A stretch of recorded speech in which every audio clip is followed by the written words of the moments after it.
Hey guys, today I want to bring you a video on Louis Vuitton and their former artistic director Kim Jones. Kim Jones, in case you were unfamiliar with, was the person behind the Supreme and Louis Vuitton collaboration, which was one of the more considerable things to happen in fashion, especially street fashion in recent times. With it having such a large impact in bringing luxury fashion and street style closer together to chart a new modern menswear, the Louis Vuitton Fall Winter 2017 show will be a memorable one for the foreseeable future. But I mean, how did this even come about? Who even let it happen? With the rise of streetwear and Supreme's hype only growing year after year to arguably be the hottest brand of right now and act as the face of streetwear, we can see why it made sense. But this video will be concentrating on how Kim Jones' career in fashion led him up to this particular moment and what made him a significant factor in allowing this collaboration to take place. This is Kim Jones, streetwear, and how this relationship led up to the Supreme and Louis Vuitton collaboration. Hope you guys enjoy.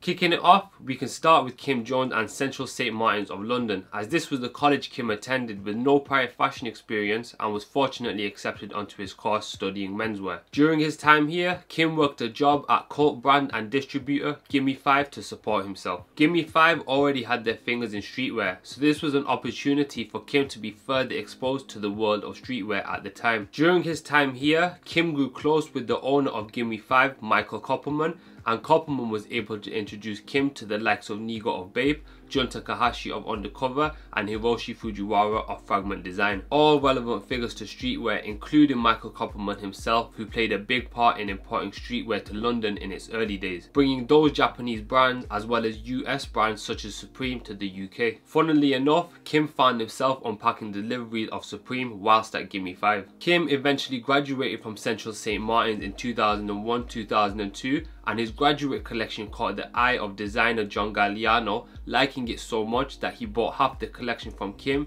leading Kim to launch his namesake label Kim Jones in 2002, debuting it in 2003. Kim's collections were street influenced from the beginning, being that his first collection was influenced by 90s youth culture of raves that he himself used to attend. The following year of 2004, he even released a collection entitled Subtle Rave, showing his strong interest in the youth culture of the time. Gosha Rubchinsky has done something similar in recent times to give an example of this theme being used in current times. Kim was also big on athletic wear, which he further presented in later collections, and even grew a cult following for his ability to make design-conscious modern sportswear, another inherent streetwear attribute that Kim appreciated from early on. Because of this, he was able to be recruited by Umbro in that year of 2004, as Umbro were looking to produce trendy casual wear to further their brand image and thought Kim Jones would be a fitting designer, thus producing Umbro by Kim Jones. The Umbro by Kim Jones designs were already being featured in urban magazines such as Vibe, showing its appeal to a fresh and new market. Umbro also found itself collaborating with Supreme in 2005, another indication of what was soon to come. Whilst Kim was working on his label Kim Jones, he had already built a knack for collaborating, in which he did so with the likes of Uniqlo and the late Alexander McQueen, bringing us to 2008. In 2008, Kim Jones shut down his namesake label and was appointed creative director of Dunhill after the brand longed for a contemporary renovation, and much like Umbro, looked in the direction of Kim Jones to help bring this modern touch to the brand. From there, we moved to 2011, because whilst Kim was busy at Dunhill, the Dunhill brand was daunted by Kim's direction, being that they are such a heritage brand, and near the end of 2010 the two decided to split and go their separate ways, which was perfect for Kim because it brought him in line for his dream placement, which is of course what we all know him by today, artistic director for menswear at Louis Vuitton. This was in 2011 when Louis Vuitton menswear had failed to create a flourishing menswear range, and again, like we've come to realize, decided to look in the direction of Kim Jones to bring his flair to the menswear collections, which is exactly what he did. You see, Kim is a traveller and has been since he was a child.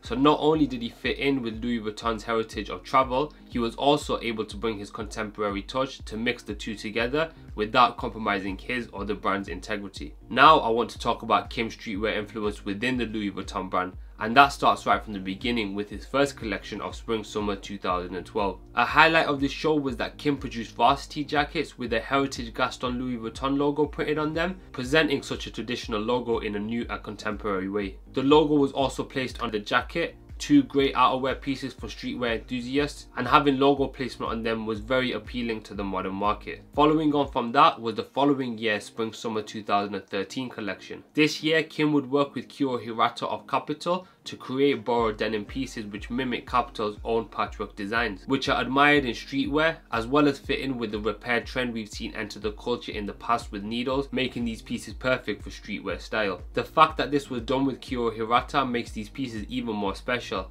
as the borrowed denim was made with its Japanese heritage as opposed to just being imitated. In fall of 2013, Louis Vuitton would collaborate with the Chapman brothers, reflecting of streetwear's love of collaboration and commencing Kim's love of collaboration, which soon followed in future collections. In spring of 2014, we saw some great patchwork outerwear which we've seen done similarly by brands such as Off-White, and also an eye-catching bandana print which sits close with streetwear heritage with its associations of rebellion. We've also seen bandana print introduce streetwear brand Rude and give them a name within the culture off the back of a recognized bandana print design. Spring of 2015, Kim's collection for Louis Vuitton was still true to his inspirations, as it was still inspired by travel much like his past collections, this time inspired by India. But for streetwear, this collection was a highlight of footwear. The whole runway featured sneakers for all of its looks, without a single derby, Oxford or sandal in play. It showed sneakers were an important part of the male's wardrobe, not to be neglected even in luxury fashion. The following fall-winter 2015 show was entirely inspired by one of Kim's favourite designers, Christopher Nemeth. The late Christopher Nemeth was also known for his mix of classic and streetwear silhouettes, which makes sense as to why Kim would admire him so much. But the collection featured Christopher Nemeth rope prints largely plastered on pieces and presented them in a way that was classic to the silhouettes of luxury fashion,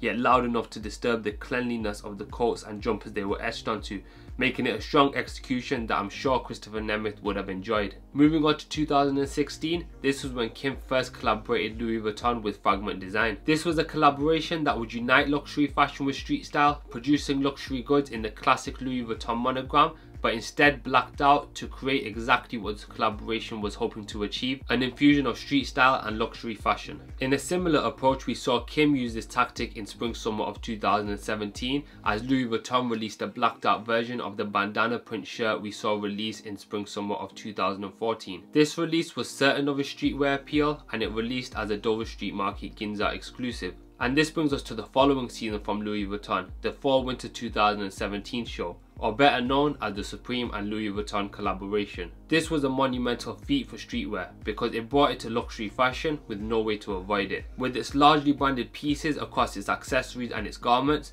the Supreme branding was the highlight of the show for streetwear enthusiasts, and fashion lovers would still get luxury quality and elegant wear they would expect from Louis Vuitton. Not to mention the price tags too, as the pieces were released in Louis Vuitton's price range, which really redefined the new luxury. Everyone from Travis Scott, who was one of the earlier people to wear it and even wore Louis Vuitton Supreme to the Louis Vuitton Supreme show, to Victoria Beckham, Kate Moss, Madonna, Justin Bieber, Drake, Future, and the list goes on, wore the collaboration, and we can see just how much the collection appealed to such a broad audience of fashion lovers, making it an important timestamp in modernized fashion that I'm sure Kim Jones will be remembered by throughout his time at Louis Vuitton. After this, Kim didn't slow down on reaching out to a millennial audience, as he went on to collaborate with Fragment Design again, and even garnered the help of Drake, arguably the hottest artist right now and in hip-hop, to create the soundtrack for the Spring Summer 2018 show, which produced the song Signs by Drake.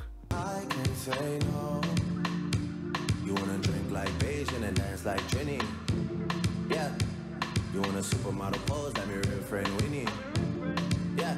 Following this, a day before the Fall Winter 18 show, Kim would announce he was leaving the Louis Vuitton brand and concluded to finish his tenure by closing out his show with a meaningful peace and love sweater to imply his goodbyes, and finished it with supermodels Kate Moss and Naomi Campbell as an ode to his previous associate and friend Marc Jacobs, who helped him get the job as Louis Vuitton's artistic director. Kim had a great 7 years at the Louis Vuitton brand, a dream position for him, to work for the most successful brand coming out of the LVMH conglomerate and one of the most recognizable luxury houses in the whole of fashion. Kim was able to reinforce the mix of street and luxury fashion in today's world, and even created a relationship between Supreme and Louis Vuitton, one that had issues in the past when Supreme was sent a cease and desist letter by Louis Vuitton in the year 2000. And 17 years later, we have a collaboration showing just how much fashion has changed in this new millennial age. And that's where I'd like to end this video. Hope you guys enjoyed and took away a thing or two. If you did, be sure to hit that like button, it always helps. Thanks for watching,